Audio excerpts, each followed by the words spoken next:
हूँ कि आज भारत के ऊपर विदेशी ताकतें जैसे चाइना और बहुत से हमारे पड़ोसी मुल्क भारत के ऊपर गिद्ध की तरह नजर लगाए बैठे हैं कि कैसे फिर से भारत को बर्बाद किया जाए। इसके लिए उन्होंने कई तरीके अपनाए हुए हैं। जैसे आज हम देखते हैं कि ड्रग्स माफिया का बाजार भारत में बहुत बढ़ गया है।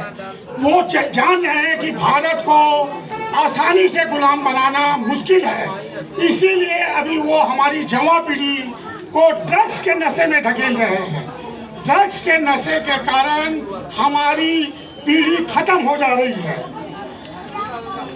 इसीलिए हम चाहते हैं कि हमारे आसपास कोई भी अगर ड्रग्स एडिक्ट है, ड्रग्स लेते हैं या ड्रग्स का व्यापार करते हैं, तो हमें हो सके तो इसकी सूचना रिलेटिव डिपार्टमेंट को देनी चाहिए। अगर कोई हमारे समाज का बच्चा इस गलत लत में पड़ गया है तो हमें कोशिश करके उसको सुधारने की कोशिश करनी चाहिए, क्योंकि विदेशी ताकतों की यही साजिश है।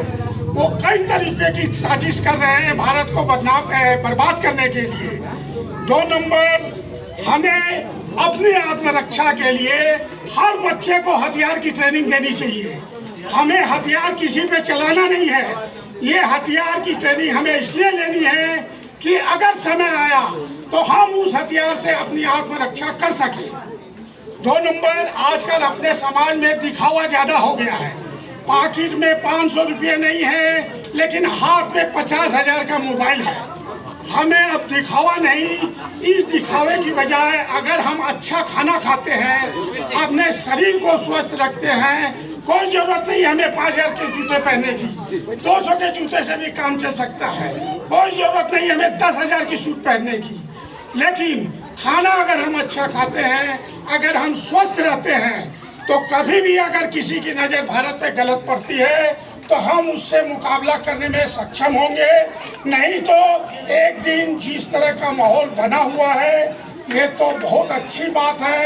यह हमारे लिए सौभाग्य की बात है कि मोदी जी जैसा नेता आज भारत को लीड कर रहे हैं, जिसके कारण आज बहुत से विदेशों में आज हमारा भारत का एक स्थान बन चुका है।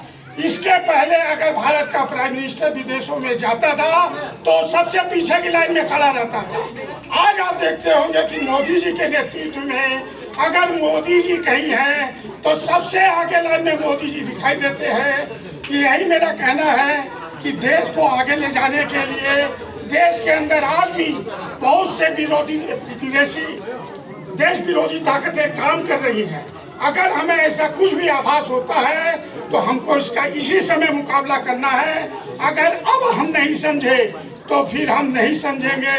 हमारे पूर्वजों ने जो खून की बलिदान दिया था वो व्यर्थ हो जाएगा और हमें ये आज़ादी फिर बड़ी मुश्किल से मिली है। फिर ऐसा ना हो कि हमारे बच्चों को गुलामी का दिन देखना पड़े। बोलो भारत माता की, भारत माता की, वंदे। Thank you.